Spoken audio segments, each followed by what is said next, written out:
میں نے بجائے معذرت خانہ رویہ اڈاپٹ کرنے کے پورے پیشن کے ساتھ، پورے جذبے کے ساتھ، پورے کانفیڈنس کے ساتھ اپنی بات لوگوں تک پہنچائی ہے. اس کے بغیر لوگ سیریس نہیں لیتے بات کو. یہ من کر کے دنیا میں چینج نہیں آئے گی سر.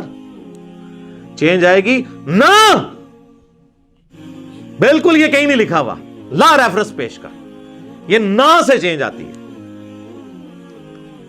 یہ ویسے ایک جز ہے، ویسے تو پورا شعر ہے کہ نہ میں وابی نہ میں بابی، میں ہوں مسلم علمی کتابی. اور اس کا جو فائنل ورژن ہے وہ ہے کہ مرنے سے پہلے اے مسلمان کر لے اس پہ غور، کتابوں کا خدا اور ہے بابوں کا خدا اور. جس کا تعارف کتابوں سے ہوتا ہے نا وہ اللہ اور ہے، اور جو بابے جس کا تعارف کرواتے ہیں وہ اپنے ذوم میں تو اسی اللہ کا کروا رہے ہیں، لیکن وہ تعارف اللہ کا نہیں ہے. تو چونکہ میں پورے کانفیڈنس سے بات کرتا ہوں تو بعض اوقات لوگ یہ بھی سمجھتے ہیں یہ تکبر میں کر رہا ہے. نہیں، تکبر نہیں، یہ میرے ایمان کا تقاضا ہے. میں ذرا سا بھی کانفیڈنس لوز کر جاؤں تو اس کا مطلب ہے میرا قرآن و سنت پہ ایمان ہی نہیں ہے. یعنی جس طرح آپ کا یہ ایمان ہے نا کہ 2 + 2 4 ہوتے ہیں، زمین و آسمان کے سارے بزرگ فرشتے، یہ بالفرض میں کہہ رہا ہوں، جنات، قبر سے نکل کر مردے بھی آپ کو یہ منوانے کی کوشش کریں کہ 2 + 2 5 ہوتے ہیں، آپ مان لیں گے؟ اس سے اگلی بات، کوئی چاند کے 2 ٹکڑے کر دے، سورج کے 4 ٹکڑے کر دے، آسمان کو زمین پہ لے آئے، زمین کو آسمان پہ لے جائے، یہ بالفرض، اور کہے کہ یہ دلیل ہے کہ 2 + 2 5 ہوتے ہیں، آپ مانیں گے؟ تو آپ کی شعبدہ بازیاں جو صرف خوابوں میں، کتابوں میں آپ کے بابوں نے لکھی، جو حقیقت میں ایگزسٹ نہیں کرتی، ان شعبدہ بازیوں کے اگینسٹ آپ تو 2 + 2 کو 5 ماننے کے لیے تیار نہیں، تو میں قرآن و سنت کو غلط ماننے کے لیے کیسے تیار ہو جاؤں؟ میں کہتا ہوں جن بابوں کے اوپر آپ کا ناز ہے نا، یہ قبر سے نکل کے ڈائریکٹ میرے ساتھ بات بھی کریں نا، اور کہیں کہ دین وہ نہیں جو قرآن و سنت میں لکھا ہوا ہے، اور وہ ہے جو ہم نے نسل در نسل شفٹ کیا ہے، تو 2 منٹ میں بزرگ غائب کر دوں گا آپ کا. میں پڑھوں گا لا حول ولا قوت الا باللہ، شیطان ہوگا چیخ مار کے ادھر سے چلا جائے گا، کوئی قبر سے باہر نکل نہیں سکتا. یہ اللہ کا فتویٰ ہے سورہ یاسین میں اور سورۃ الواقعہ میں کہ جو مر گیا نا وہ واپس نہیں آ سکتا. حضرت عیسیٰ علیہ السلام بھی جو مردہ زندہ کرتے ہیں وہ دنیا میں واپس نہیں آتا تھا، وہ وقتی طور پر صرف ان کے نبی ہونے کی گواہی دیتا تھا، اور یہ صرف یہ حضرت عیسیٰ کا ہی معجزہ ہے. چلتا پھرتا نہیں تھا، بس مردہ وہ ہوتا پھر واپس دوبارہ جاتا. مردہ نہیں واپس آ سکتا دنیا میں، ناٹ ایٹ آل. کہانیوں میں آپ جتنے مرضی واپس لاتے رہے، وہ ہندوؤں کے پاس بھی بڑی کہانیاں اس طرح کی موجود ہیں. تو چونکہ میں پورے پیشن کے ساتھ بات کرتا ہوں نا، تو اس کے اگینسٹ انہوں نے پتہ کیا گالی ڈیوائس کی ہے، گستاخ ہے، بے ادب ہے، بات کرنے کی تمیز نہیں ہے. واللہ اگر میں قرآن و سنت سے آپ کو حوالے دینا شروع کروں نا اور میں آپ کو بتاؤں نا، تو آپ بڑی بڑی ہستیوں پہ گستاخی کا فتویٰ لگاتے ہیں. چلے میں آپ کو حصول برکت کے لیے ایک بات بتا دیتا ہوں. صحیح بخاری میں کم از کم 4 جگہ پہ سیدنا ابو بکر کا خطبہ آیا ہے نبی علیہ السلام کی میت کے اوپر. حدیث کے الفاظ ہیں کہ سیدنا ابو بکر آئے، حجرہ عائشہ میں داخل ہوئے، سلام اللہ علیہا، نبی علیہ السلام کی مبارک چادر آپ کے مبارک چہرے سے ہٹا کر ماتھے پہ بوسہ دیا اور کہا اللہ کے نبی آپ پر اللہ 2 موتیں جمع نہیں کرے گا. ایک موت آپ کو آنی تھی وہ آ گئی، اب آخرت کی ہمیشہ کی زندگی ہے یا نہیں. باہر آ کر خطبہ دینے لگے تو دیکھا سیدنا عمر نے تلوار اٹھائی اور وہ کہہ رہے ہیں کہ جو کہے گا نبی علیہ السلام مر گئے ہیں میں اسے قتل کر دوں گا. تو اسی کا جواب اصل میں سیدنا ابو بکر نے دیا، کیونکہ حضرت ابو عمر سمجھتے تھے کہ رومن اور پرشین امپائر کے گرنے کی پروفیسیز نبی علیہ السلام نے کی ہیں، تو ابھی تو وہ گری نہیں ہے، آپ جا ہی نہیں سکتے. تو جس طرح موسیٰ علیہ السلام 40 دن کے لیے کوہ طور پہ چلے گئے تھے، نبی علیہ السلام بھی وقتی طور پہ گئے ہیں، ڈورمنٹ کنڈیشن میں واپس آ جائیں گے. پھر تو اس کی نفی کی کہ 2 موتیں نہیں ہوں گی. اب آپ کو چونکہ موت آ چکی ہے، اب واپس نہیں آپ دنیا میں آئیں گے، اب آخرت کی زندگی ہے. اور حمد و صلات کے بعد سیدنا ابو بکر نے پہلا جو جملہ بولا پورے کانفیڈنس، پورے پیشن کے ساتھ، وہ پاکستان کے قانون 295C کی جو یہ ایکسپلینیشن مانتے ہیں مولوی، اس میں تو وہ گستاخانہ بنتا تھا. میرے نزدیک نہیں، ان کے نزدیک. اور ہم نے سوشل ایکسپیریمنٹ کیا ہے لوگوں سے پوچھ کے کہ اگر کوئی شخص اس طرح کہے تو لوگوں نے بہت بڑا گستاخ ہے جس نے یہ کہا ہے. تو بعد میں بتایا سیدنا ابو بکر ہے. کیا کہا؟ الا آگاہ ہو جاؤ،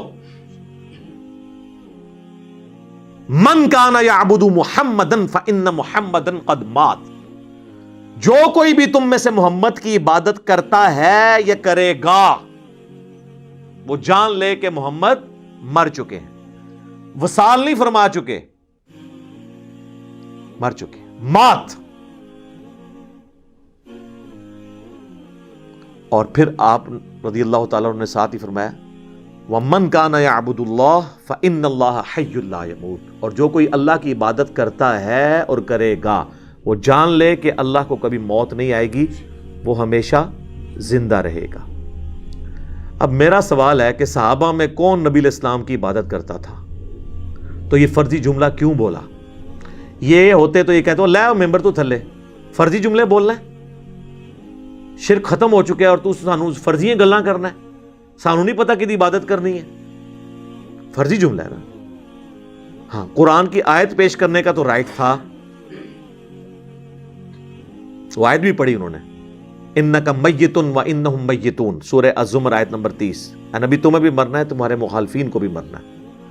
پھر سورہ ال عمران کی آیت نمبر 144 بھی تلاوت کی، وما محمد الا رسول قد خلت من قبلہ الرسل افإن مات او قتل، محمد تو نہیں مگر ایک رسول، اگر یہ مر جائیں یا قتل ہو جائیں اور پاکستان میں یہ وصال فرما جائیں یا شہید ہو جائیں تو کیا تم دین سے الٹے قدم پھر جاؤ گے؟ یہ آیت انہوں نے اپنی بات کے ثبوت میں دی، یہ آیت ہی کافی تھی، اپنا فرضی جملہ کیوں بولا؟ یہ کہتا ہے نا جی حدیث میں الفاظ ہوتے ہیں نہیں، آیت میں نہیں ہے، کیوں بولتا ہے؟ لیکن اس کے مخالف نہیں ہوتے ہیں، اس کو سپورٹیو ہوتے ہیں۔ وہ بولتا ہوں تو جناب آپ کے دماغ میں ڈرل ہوتی ہے نا سر، اس کے بغیر تو سمجھ نہیں آتی۔ میں جب بھی حدیث اسامہ ابن زید والی بیان کرتا ہوں بخاری اور مسلم سے، کہ جب ایک میدان جنگ میں ایک کافر ان کے تلوار کے نیچے آیا تو اس نے اس کو کلمہ پڑھ دیا، پھر بھی انہوں نے اسے قتل کر دیا، اور بعد میں دل میں قلق آیا کہ مجھ سے غلطی ہوئی ہے، نبی علیہ السلام کو خود ہی جا کے بتا دیا، یا رسول اللہ اس نے کلمہ پڑھا تھا۔ آپ نے فرمایا اسامہ کیا تو نے اس کو کلمے کے بعد بھی قتل کر دیا؟ کہا یا رسول اللہ اس لیے کہ وہ ڈر کے کلمہ پڑھ رہا تھا۔ آپ نے فرمایا کیا تو نے اس کا دل چیر لیا تھا؟ اسامہ تو کیا کرے گا جب وہ قیامت والے دن کلمہ پڑھتا ہوا اللہ کے حضور تیرے خلاف مقدمہ قائم کر دے گا؟ اسامہ تو کیا کرے گا؟ اسامہ تو کیا کرے گا؟ آپ یہ جملہ ریپیٹ کرتے رہے، حتیٰ کہ حضرت اسامہ کہتے ہیں میرے دل میں خواہش ہوئی آج سے پہلے میں کافر ہوتا، آج کلمہ پڑھ کے مسلمان ہوتا اور میرا یہ گناہ تو کم از کم دھل جاتا۔ تو یہ حدیث کے اندر میں ایک جملہ بولتا ہوں جو اس میں لکھا نہیں ہے، لیکن وہی ہے جس طرح حضرت ابوبکر نے جو کچھ بولا وہ قرآن حدیث میں لکھا کوئی نہیں ہوا تھا، من کان یعبد محمدا فإن محمدا قد مات۔ تو میں کیا جملہ بولتا ہوں کہ حضرت اسامہ نے یہ نہیں کہا کہ جی یا رسول اللہ میں نے دل چیر لیا تھا کیونکہ میرے گھوڑے کے قدموں سے جو خاک اڑے گی اور وہ میرے گھوڑے کے نتنوں میں بیٹھے گی، اس کو بھی کوئی امت کا بڑے سے بڑا بزرگ غوث کتب ولی نہیں پہنچ سکتا، اور وہ تو سارے دل کا حال جان لیتے ہیں، ان کو تو کشف القبور بھی ہو جاتا ہے، تو میں تو ان کا امام ہوں، جی یا رسول اللہ میں نے دل چیر کے دیکھ لیا تھا، میرے سے تو کوئی چیز چھپی نہیں رہی، مجھے تو علم غیب بھی ہے۔ یہ جو میں انالیسس کرتا ہوں نا، یہ اصل میں ان کے دماغ میں کرتا ہے ڈرل، جنہوں نے ہدایت لینی ہے، اور جو گمراہی پہ تلے ہیں نا ان کو یہ تلوار کی طرح ان کے دل پہ جا کے لگتا ہے، وہ تو کہتے ہیں جناب یہ تو شکل بھی نہیں ہم نے دیکھنی، ہے ہی گستاخ ہے۔ سر آپ نے حضرت ابوبکر کے ساتھ بھی یہی کچھ کرنا تھا، اگر آپ کو یہ بتایا نہ جائے کہ ان کا خطبہ ہے، کیونکہ آپ لوگوں نے تو کہانی کرائی ہے کہ نبی علیہ السلام کو زندہ دفنایا گیا۔ جی وہ آپ کو جب دفنا رہے تھے اس وقت بھی ہونٹ ہل رہے تھے اور امتی امتی کی آوازیں آ رہی تھی۔ جی یہ دیوبند مدرسے کے بانی قاسم نانوتوی نے اپنی کتاب آب حیات میں لکھا ہے، یا تو نبی والی کتاب میں، وہ صحابہ جنہوں نے اپنی جانیں دی ہیں حضور کو بچانے کے لیے، انہوں نے زندہ آپ کو دفنا دیا۔ ظاہر ہے پھر ہونٹ تو پھر اگر ہل رہے تھے، آخرت کی زندگی میں تو ہونٹ نہیں ہلتے، آخرت کی زندگی میں تو سانس بھی نہیں ہوتا، آخرت کی زندگی میں ٹوائلٹ بھی نہیں ہوتا، یہ تو ساری دنیاوی زندگی کی چیز ہے۔ اور عباس رضوی صاحب جو بریلوی عالم ہیں، انہوں نے حیات النبی پہ کتاب لکھی، جو امام بیہقی کی کتاب ہے نا حیات الانبیاء فی قبورہم، اس کی شرح لکھی انہوں نے، تو اس میں انہوں نے آب حیات کے اس جملے کو کوٹ کر کے کہا کہ تم لوگ جو ہے نا وہ اس کو قاسم نوتوی کو کچھ نہیں کہتے، ہمارا کم از کم یہ والا عقیدہ نہیں جو دیوبندیوں کا ہے، ہم کہتے ہیں کہ حضور فوت ہو گئے ہیں۔ تو انہوں نے حیات النبی پہ ان کو بھی ٹانٹ کیا ہے کہ ان کا جو حیات النبی ہے ہم سے بھی زیادہ غلو پہ مبنی ہے، یہ خالی میں نے نہیں گرفت کی ہے۔ تو علمی طریقے سے معاملات کو لے کے چلیں. اب یہ میں نے یہ ساری باتیں کوئی پوائنٹس میں لکھی نہیں ہوئی تھی, یہ تو میں پھر 2-3 گھنٹے بولتا رہوں گا, باتیں ختم نہیں ہوں گی, لیکن جو میں سمجھتا ہوں نا ضروری میں اس کو ساتھ ساتھ کلیئر کروں تاکہ آپ کو یہ بات سمجھ آ جائے کہ یہ گستاخی اور جو بے ادبی کا فتویٰ لگاتے ہیں نا یہ خواہ ہے. حالانکہ آپ لوگ گواہ ہیں, میں ہمیشہ اعلیٰ حضرت امام احمد رضا بریلوی صاحب کہتا ہوں. حالانکہ مجھے کئی لوگوں نے کہا اعلیٰ حضرت کیوں کہہ رہے ہیں, پھر کیا فرق پڑتا ہے؟ اگر اعلیٰ حضرت لفظ سن کے کوئی بندہ توحید ماننے کے لیے تیار تو میں جناب 10 دفعہ اعلیٰ حضرت کہنے کے لیے تیار ہوں. ٹھیک ہے, ان کے بقول ہے نا, کیا فرق پڑتا ہے؟ میں نے ہمیشہ کہا اشرف علی تھانوی صاحب, تو کیا یہ بریلوی علماء کہتے ہیں؟ دوسروں کو یہ کہتے ہیں مرحوم, اپنے کو کہتے ہیں رحمت اللہ علیہ, یہ انہوں نے نام رکھے ہوئے. ایون طارق جمیل صاحب جیسے ماڈریٹ شخصیت بھی انہوں نے کہا مولانا احمد رضا خان بریلوی مرحوم, انہوں نے بھی رحمت اللہ علیہ نہیں کہا. ان کی آڈیو ریکارڈنگ موجود ہے. اگر آپ کہتے ہیں نا وہ کہہ سکتے ہیں ان کو, کیا آپ کہتے ہیں؟ ہاں جی, کبھی نہیں کہیں گے سر.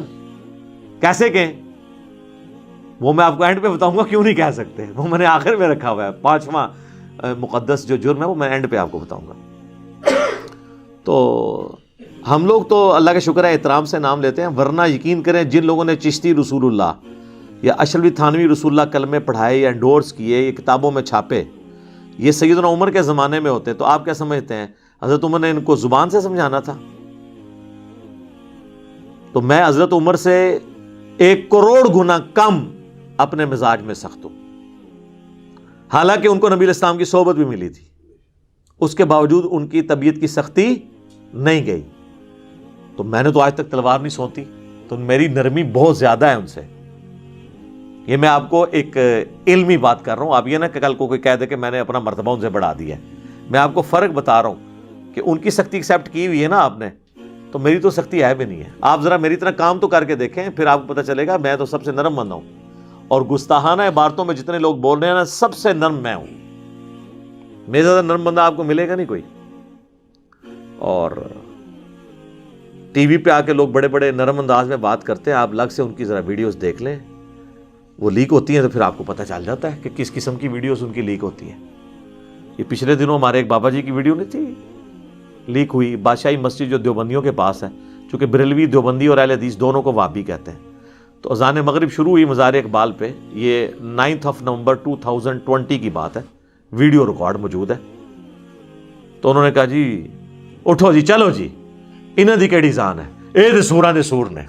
کہنا انہاں بڑیاں دے اخلاص منگو تو بڑے بڑے لوگ ان گداواں نو خیر پا ہی دیں گے. چلو جی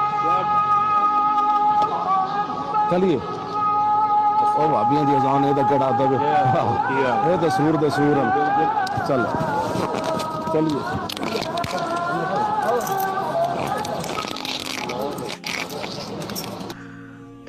سر یہ اتنا بڑا انہوں نے اس جملے کی شرح پہ کتابیں لکھی جا سکتی ہیں جو انہوں نے کہا ہے. ایک انہوں نے سمندر کوزے میں بند کر دیا.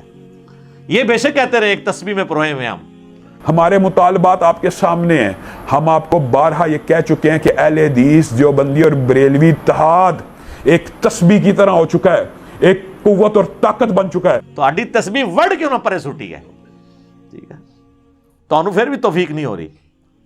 اس کی شرح یہ ہے کہ جس طرح جو ہے نا سور, یہ روئے ارض پہ مردود ترین جانور ہے نا, پلید ترین, مطلب ہے تو اللہ کی مخلوق ہے وہ اپنی جگہ, اس کو ویسے مارنا بھی نہیں ہے کہ بھئی اللہ نے اس کو اگر پلید بنایا تو اس کو ہم نے قتل کر دینا, نہیں, بس اس کا گوشت حرام ہے. تو جس طرح روئے ارض پہ تمام مخلوقات میں سب سے یہ پلید خنزیر اور سور ہے نا, اس طرح روئے ارض پہ تمام لوگوں میں سب سے پلید جو ہے نا ان کے نزدیک وہ وہابی ہیں. اور وہابی انہوں نے اس وقت دیوبندیوں کو کہا, اہل حدیث کو تو وہ پہلے ہی وہابی مانتے ہیں, دونوں کو وہ کمبائنڈ وہابی کہتے ہیں. تو اب آپ کو اس بات کی سمجھ آئے گی کہ ان کی اذان کا کیا احترام. جی یہ تو سوروں دے سور نے, سوراں دے سور, یعنی جس طرح اس روئے ارض پہ سب سے بدترین سور ہے نا, اس طرح سوروں کے اندر اگر سب سے بدترین سور کوئی ہو سکتا ہے نا تو وہ وہابی ہیں ان کے نزدیک. شرح سمجھ آئی؟ یہ ہم ہی کر سکتے ہیں جو خود ان کے اندر رہا ہو. تو یہ ان کا اپنا یہ انداز ہوتا ہے بات کرنے کا. میں جو کچھ بیان کرتا ہوں پیشن کے ساتھ علمی دلائل رکھتا ہوں, کبھی کبھار کوئی سلپ آف ٹنگ ہو جائے تو وہ پورے کا پورا میرا ایک سمجھ لیں نیریٹو نہیں ہوتا. اوورآل میں ہی ہوں اعلیٰ حضرت لفظ بولتا ہوں, اشری تھانوی صاحب بولتا ہوں, امام ابن تیمیہ بولتا ہوں, ٹھیک ہے نا. کبھی میں نے نہیں کہا گستاخ ابن تیمیہ اس طرح کر کے میں ایک لفظ ساتھ جوڑ بول کے تو ساتھ بولوں اس طرح. یہ تو احترام سے ایک دوسرے کا نام نہیں لیتے. رہ گا پیشن, تو یہ تو نبی الاسلام کا سٹائل ہے. صحیح مسلم میں حدیث ہے, اور یہ حدیث امام جعفر نے روایت کی ہے امام محمد باقر سے, جو محمد بن علی بن حسین بن علی ہیں, یعنی حسین ابن علی کے پوتے, امام زین العابدین کے بیٹے. اور انہوں نے جابر بن عبداللہ سے کہ نبی علیہ السلام جب کبھی بھی ممبر پر چڑھتے تو آپ علیہ السلام جب تقریر کرتے تو آپ کی آواز بلند ہو جاتی, غصے میں اضافہ ہو جاتا, آنکھیں سرخ ہو جاتی, جس طرح کوئی جرنیل اپنی فوج کو تیار کر رہا ہو. اس طریقے سے آپ جب بھی ممبر پہ چڑھتے تو گفتگو کرتے تھے. یہ پیشن والا سٹائل سنت سٹائل ہے. اس سٹائل کا مذاق اڑانا نبی الاسلام کا مذاق اڑانا ہے, نعوذ باللہ. لیکن چونکہ ان جاہلوں کو پتہ ہی نہیں, نہ انہوں نے قرآن پڑھا نہ حدیث, یہ تو اپنی فقہ کی کتابیں اور دورہ حدیث کرتے ہیں, اور اس کے بعد پھر ان کو یعنی وہ دورہ حدیث سے اتنا کیا نہیں ہوتا, ان کو دورے ہی پڑھتے رہتے ہیں اپنی فقہ کے. پورا دورہ حدیث کیا ہوتا تو ان کو کچھ پتہ چلتا, ان کو فقہ کے دورے پڑھتے رہتے ہیں. پھر یہ صحیح مسلم میں 2005 نمبر حدیث ہے. تو یہ نبی الاسلام کا سٹائل ہے. اور اس کے بعد آپ علیہ السلام کہتے ہیں میں اور قیامت اس طرح ساتھ بھیجیں گے جس طرح یہ 2 انگلیاں. اور پھر آپ کہتے ہیں فَإِنَّ خَيْرَ الْحَدِيثِ كِتَابُ اللَّهِ وَخَيْرَ الْهَدِي هَدْيُ مُحَمَّدٍ صَلَّى اللَّهُ عَلَيْهِ وَآلِهِ وَسَلَّمَ وَشَرَّ الْأُمُورِ مُحْدَثَاتُهَا وَكُلُّ مُحْدَثَةٍ بِدْعَةٌ وَكُلُّ بِدْعَةٍ ضَلَالَةٌ وَكُلُّ ضَلَالَةٍ فِي النَّارِ. یہ آپ کا خطبہ ہوا کرتا تھا صلی اللہ علیہ وآلہ وسلم. اب لہٰذا کسی عالم دین کے ساتھ میرا کمپیریزن نہ کروائیں. کروانا ہے آپ نے پیشن کا تو ڈاکٹر اسرار صاحب سے کروائیں, تو آپ کو وہاں پہ بھی یہ سٹائل نظر آئے گا. رہ گیا میرے موضوعات, تو وہ تو دنیا میں کسی نے ان موضوعات کو ٹچ نہیں کیا, کیونکہ اس کے ساتھ تو بہت بڑی دنیاوی نقصانات, ایون جان کا نقصان جوڑا ہوا ہے. لہٰذا کہنا جی طارق جمیل صاحب کتنا میٹھا بولتے ہیں, جی مجھے وہ لیکچر بتائیں جس میں انہوں نے چشتی رسول اللہ اور اشرفی تھانوی رسول اللہ کا رد کیا اور بڑے میٹھے انداز میں لوگوں کو سمجھایا کہ یہ کلمات نہیں ہوتے, یا آپ بھی کہہ کے ریکارڈ کرواتے. تو آپ 2 مختلف چیزوں کو کمپیئر کروا رہے ہیں. آپ گولف کے بال کا مقابلہ کرکٹ کے بال کے ساتھ کروانا چاہ رہے ہیں, ان کے ٹاپکس ہی نہیں ہیں. چلیں آپ خود کر کے بتا دیں ذرا, پھر آپ کو پتہ چل جائے گا آپ کے ساتھ جو ہوگی کتنا عرصہ آپ سروائیو کریں گے. تو میں تو اللہ کا شکر ہے پھر بھی بڑا نرم ہوں. اور اگر یہ علماء مجھے مخلص ہوتے نا سمجھانے میں, تو ہوتا یوں کہ میرے پاس آتے اکٹھے ہو کر بریلوی علماء اور مجھے کہتے ہیں کہ دیکھیں آپ تھوڑی سی یزید کے معاملے میں نرمی کریں, آپ ہر معاملے میں اہل حدیث کو یزید والے مسئلے میں اتنا رگڑا لگاتے ہیں, ان کے بیچاروں کے چڑیا جتنے دل دکھ جاتے ہوں گے. آپ بار بار یزید کو کنڈیم کرتے ہیں, بار بار. ہاں ٹھیک ہے ہم بھی مانتے ہیں کہ یزید نے برا کام کیا, لیکن اہل حدیث ہمارے بھائی ہیں, ان کے دل دکھتے ہوں گے. آپ یزید والا ٹاپک چھوڑ ہی دینا. یہ کہیں گا کبھی کوئی بریلوی کیا کہے گا, منڈ کے رکھو انہوں, چک کے رکھو کام, انجینئر صاحب چک کے رکھو. یہی لکھا ہوتا ہے کامنٹس میں, کام چک کے رکھو. آج تک مجھے کسی اہل حدیث نے نہیں آ کے کہا کہ دیکھیں آپ علی بھائی ہر دوسرے لیکچر کے اندر آپ یہ کہتے ہیں کہ مرے ہوئے بزرگوں کو پکارنا شرک ہے, یہ قبروں پہ مزارات نہ بنائے جائیں, یہ بدعات ہیں. توحید کے اوپر آپ اتنا زور لگاتے ہیں, مزارات کی مذمت کرتے ہیں. ہر دوسری ویڈیو میں کہتے ہیں رفع الیدین کے ساتھ نماز پڑھو, یہ سنت طریقہ ہے. تو ہمارے حنفی جو بریلوی اور دیوبندی بھائی ہیں, ان کے چڑیا جتنے دل دکھ جاتے ہیں, آپ کو کیا ضرورت ہے رفع الیدین پہ بات کرنے کی؟ آپ چپ کر کے بس اپنا ایک بات کریں, ان کے دل دکھ جاتے ہوں گے.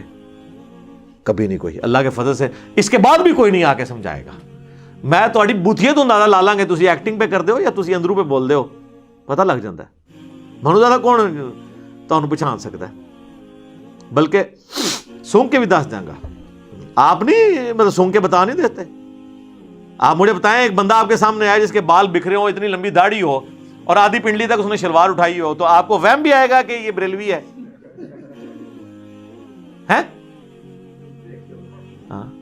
اسی طریقے سے ایک بندہ جو ہے خوبصورت سی ایک مٹھی کے برابر بالکل گول کر کے داڑھی اور ایک سخت سی ٹوپی اس نے پہنی ہو اور مجھے صاف کی ہوں, آپ کو یہ وہم بھی آئے گا کہ یہ جو ہے وہ اہل حدیث ہے؟ آپ کہیں گے دیوبندی تبلیغی ہے.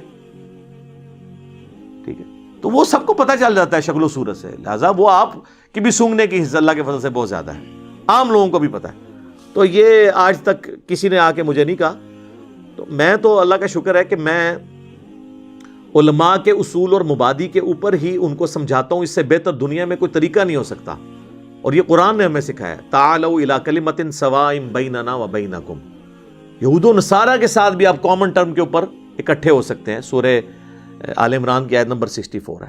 تو میں کامن ٹرم پہ اکٹھا ہوتا ہوں، میں بریلویوں سے کہتا ہوں کہ دیکھو میں خود 31 سال بریلوی رہا، مجھے بچپن سے یہ چیز بتائی گئی کہ دیوبندیوں کے امام نے اشرف علی رسول اللہ کلمے کو انڈورس کیا تھا، لہٰذا یہ گستاخ رسول ہیں۔ تو میرے بھائیوں میں یہ مانتا ہوں، آپ بھی مانتے ہو؟ کہتے ہیں جی مانتے ہیں۔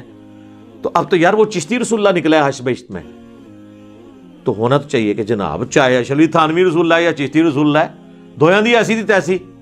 تو کہتے ہیں نہیں وہ پوچھیں گے، تو اس کے بعد کیا ہے، دو نمبری کر رہے ہیں، اپنے آپ کو دھوکہ دے رہے ہیں، ان کو نہیں پتا۔ یہ میں کٹر لوگوں کی بات کر رہا ہوں، باقی تو لوگ قبول کر لیتے ہیں، ہماری دعوت سب سے زیادہ بریلویوں نے قبول کی ہے، اس سے بہتر کوئی اصول اور موادی نہیں ہے۔ میں دیوبندیوں سے کہتا ہوں کہ میرے بھائیوں آپ کا کیا جھگڑا ہے بریلویوں کے ساتھ، دونوں حنفی، دونوں ایک ہی روحانی باپ کی اولاد، فقہی طور پہ مسئلہ کیا ہو؟ کہتے ہیں یہ مشرک ہیں، قبروں سے ان کے بڑے غلط عقیدے ہیں۔ تو میں کہتا ہوں میرے بھائی یہ تو آپ کے بھی جو سوانح قاسمی کے اندر لکھا ہوا ہے کہ قاسم نانوتوی جنہوں نے مدرسہ دیوبند بنایا تھا، وہ اپنے مرنے کے 6 سال کے بعد خواب میں نہیں بیداری میں قبر سے نکلے، دیوبند کے 2 مولویوں کی صلح کروا کے واپس قبر میں چلے گئے ہیں۔ اب ہونا تو یہ چاہیے کہ جناب ہونا بھی لکھا ہے تو وہ بھی ہوئی کچھ سن، لیکن جن کو ہدایت ملنی ہے وہ کہہ دیتے ہیں ٹھیک ہے۔ اہل حدیثوں سے میں کہتا ہوں میرے بھائیوں آپ کو کیا مسئلہ ہے؟ وہ کہتے ہیں دیکھیں جی ہماری تو ہر چیز بخاری مسلم میں لکھی ہے، نماز کا طریقہ دیکھ لیں، فلاں چیز دیکھ لیں۔ تو ہم کہتے ہیں اچھا تو بخاری مسلم میں جو جو لکھا ہے، ہاں جی اس کی تو تمام متصل الاسناد مرفوعہ حدیث جو ہیں قطعی السند ہیں، اور یہ تو جو بخاری مسلم کو نہیں مانتا وہ تو گمراہ ہے، اہل سنت سے خارج ہے۔ ہم کہتے ہیں ٹھیک ہے ابھی چیک کر لیتے ہیں، آپ کو بھی ٹیسٹ لگا لیتے ہیں۔ تو سر صحیح بخاری اور مسلم دونوں میں حدیث موجود ہے، اور بخاری کا اس کا طریق ہے 2812۔ ہاں جی اب تو ویسے اس کا نمبر ہی بولیں تو ساتھ ہی کھوتی مر جاتی ہے ندی، کہ نبی صلی اللہ علیہ وآلہ وسلم نے فرمایا وائے عمار تجھے ایک باغی جماعت قتل کرے گی، تو انہیں اللہ اور جنت کی طرف بلائے گا اور وہ جماعت دوزخ کی طرف بلا رہی ہوگی۔ تو ہم کہتے ہیں میرے بھیا پھر فیصلہ کرو کہ مولا علی کی پارٹی جنت اور اللہ کی پارٹی ہے، اور مولا علی کے مخالفین جو آل امیہ تھے وہ جہنم کی طرف بلانے والی پارٹی ہے۔ جہنمی نہیں میں کہتا، جہنم کی طرف بلانے والی۔ ساتھ ہی وہ بخاری مسلم کا بخار محبت ختم، یہ حدیثیں نہیں بیان کرنی چاہیے۔ ہم کہتے ہیں سر مسلم کا آپ مقدمہ پڑھیں، صحیح مسلم کے مقدمے میں لکھا ہے، امام مسلم میں نے خود لکھا ہے کہ میں تو عوام الناس کے لیے حدیثیں لکھ رہا ہوں، تم کہہ رہے ہو ہمیں بیان نہیں کریں گے، تو چلیں مسلم کی آپ کو حدیث بیان کر دیتے ہیں، کریں جی۔ مسلم شریف میں 4776 نمبر حدیث ہے کہ عمر بن عاص خانہ کعبے کے سائے میں بیٹھے ہوتے ہیں، عبداللہ بن عمر بن عاص، اور ایک تابعی آ کے ان سے کہتا ہے عبد الرحمن بن عبد رب کعبہ، جب وہ حدیث بیان کرتے ہیں کہ امیر کی اطاعت کرنی ہی کرنی ہے، تو کہتے ہیں یہ آپ نے اللہ کے نبی سے خود سنا تھا ان کا، میں کعبے کے سائے میں بیٹھا ہوں، میرے کانوں نے نبی علیہ السلام سے یہ خود سنا تھا کہ اطاعت امیر کرنی ہے، میری آنکھوں نے حضور کو دیکھا، میرے دل نے آپ کی بات یاد رکھی۔ تو انہوں نے کہا پھر اگر یہی بات ہے تو آپ کے چچا کا لڑکا معاویہ ابن ابی سفیان، چلیں ہم تو احترام سے نام لیں گے، رضی اللہ عنہما، جو ہمارے امیر ہیں اس وقت، وہ تو ہمیں حکم دیتے ہیں کہ ہم لوگوں کو ناحق قتل کریں اور لوگوں کا مال حرام طریقے سے ہڑپ کریں، جبکہ سورہ نساء میں آیت نمبر 29 میں اللہ تعالیٰ فرماتا ہے کہ اپنوں کو مت قتل کرو، یعنی ایک دوسرے کو، یعنی ایک دوسرے مسلمان ہی ہوتا ہے نا، اس لیے اس کو کہا کہ اپنوں کو گویا قتل کرنا ہے، ایک دوسرے کو قتل کرنا، اور ایک دوسرے کا مال حرام طریقے سے ہڑپ مت کرو۔ اب ہمیں بتائیں ہم اللہ کی بات مانیں کہ یا معاویہ کی بات مانیں؟ تو وہ خاموش ہو جاتے ہیں۔ ان کا تو خیال ہے خاموش ہو کے انہوں نے کہا ہوگا تجھے ایران سے فنڈ آتا ہے، کہیں تو انجینئر کی ویڈیو تو نہیں دیکھتا، تو نے کہیں ڈائریکٹ تو نہیں حدیث پڑھ لی؟ تو وہ سر اٹھا کے کہتے ہیں کہ جن کاموں میں معاویہ تمہیں اللہ کے حکم کے مطابق چلاتا ہے اس میں ان کی اطاعت کرو، اور جس میں وہ مخالفت کرے تم اس کی نافرمانی کرو۔ یہ حدیث جب ہم مسلم سے بیان کرتے ہیں تو یہ ماننے کے لیے تیار ہو جائیں گے، اور اس سے بڑی حدیث صحیح مسلم کی 240، علی سے محبت نہیں رکھے گا مگر مومن، علی سے بغض نہیں رکھے گا مگر منافق۔ بغض علی کی جتنی شکلیں ہیں وہ منافقت کی اولین علامتوں میں سے ایک علامت ہے۔ بس آپ یہ حدیث کسی سنی کی مسجد میں لگا کے دیکھیں، تو شام تک وہاں پہ گڑبڑ شروع ہو جائے گی، چاہے وہ بریلوی ہو، دیوبندی ہو، اہل حدیث ہو، کیونکہ انہیں پتہ چل جائے گا کہ بھئی یہ تو کسی اور پلیٹ فارم سے بول رہا ہے، حالانکہ مسلم شریف ہمارا ہی پلیٹ فارم ہے، بخاری ہو، مسلم، یہ دونوں ہمارے ہی پلیٹ فارم ہے۔ تو اس کے اوپر مجھے بتائیں اب اہل حدیث کو کیا غصہ کھانے کی ضرورت ہے؟ اسی طریقے سے اہل تشیع کی طرف آ جائیں، وہ تو خود اس چیز کا رونا روتے ہیں کہ آل امیہ کے دور پہ میں سیدنا علی پر ممبروں سے سب و شتم ہوتا تھا، تو تم نے وہی کام شروع کر دیا۔ میرے پاس تو کوئی شیعہ آتا، میں کہتا ہوں میرا تم سے بنیادی اختلاف یہ ہے کہ تم معاویہ کے ٹریک پہ اور میں علی کے ٹریک پہ ہوں۔ علی نے تو اپنے مخالفین کے لیے دعائیں بھی کی، ان کے جنازے بھی پڑھائے، اور اپنے ہاتھوں سے ان کو دفن بھی کیا، ان کی لاشیں اٹھائیں، ان پہ گریہ کیا، اور تم لوگ جو ہے وہ حضرت علی کے طریقے پہ نہیں چلتے ہو، اور ان لوگوں کے طریقے پہ چلتے ہو جنہوں نے 60 سال تک ممبروں پہ حضرت علی پہ لعنت کی، تم بھی صحابہ پہ لعنت کر کے انہی کے طریقے پہ ہو۔ تو آگے سے وہ بھی پریشان ہو جاتا ہے، اب اس سے بہتر اور کیا طریقہ ہے ان کو سمجھانے کا؟ تو ہم جس اصول اور مبادی، اسی کو میں نے اینٹی وینم، پھکی الزامی جواب نام دیا ہوا ہے۔ جیسے کوبرا سانپ کاٹ جائے نا تو اس کا علاج پھر کوبرے کے زہر سے ہوتا ہے، اسے کہتے ہیں وینم کا علاج اینٹی وینم، جو اس کے زہر سے بنتا ہے۔ تو میں اسی اصول کے اوپر ان کو جواب دیتا ہوں، اسے میں اینٹی وینم کہہ دیتا ہوں، پنجابی میں اسے پھکی کہہ دیتا ہوں، اردو میں اسے کہا جاتا ہے الزامی جواب، کہ ہاں بھئی اب اس پہ اگر یہ بات ہے تو تو بھی مان آؤ۔ تو یہ کسی کو برا نہیں لگنا چاہیے۔